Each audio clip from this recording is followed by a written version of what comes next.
mercury vaccines were made illegal 7 years ago. So it's against the law to bring a mercury vaccine into New York State. When we wrote these bills, the industry went to the legislature and said, well, just put a little loophole in there. If, just in case there's a vaccine shortage and the Commissioner of Health that declares vaccine shortage, we can, in that case, bring emergency thimerosal into the state. So they let that in, and they let it in Missouri and Delaware and California, and what happened? Every year, the commissioner declares a vaccine shortage, and the thimerosal is in the states in the same level it's always been.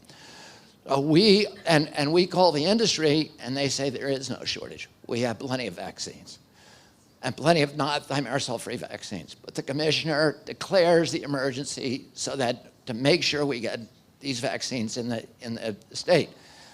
I can explain to you why they do that, but let me tell you this. We're going to sue them, and we're going to sue them in all these states. But in order to do that, we need to show organizational standing, which means we need to show that we have members who feel they've been injured by that violation of the law. The ideal member would be a child up to age 3 or a pregnant woman who was offered a thimerosal vaccine, who went to a CVS, or you now can call it Uber, and they have both kinds. They have thimerosal and non-thimerosal. You order a vaccine, and Uber will bring it to you and give you the vaccine.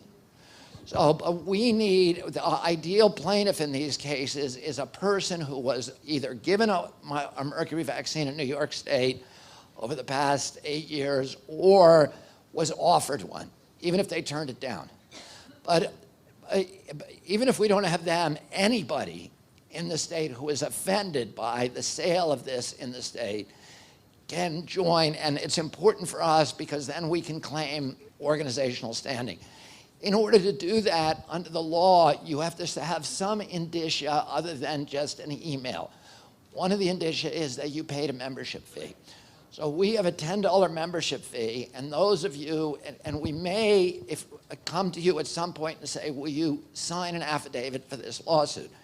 It doesn't mean you're a plaintiff. You're not gonna, and people aren't gonna invade your privacy. Your name isn't gonna appear in the paper. We'll have 20 affidavits of different people, different situated, who will all say the same thing in different ways, that I'm offended that the commissioner is breaking the law and allowing these vaccines in. If we can claim that we're a new organization, so we need to tell the judge we have several hundred members in the state, and they're all pissed off about this. And that, that legally could be the difference between winning and losing these lawsuits. So please, please go sign up at the site.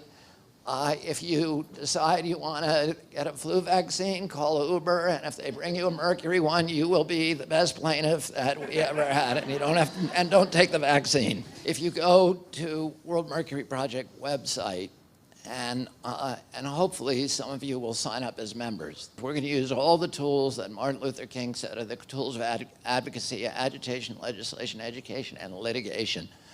We're going to use a lot of litigation.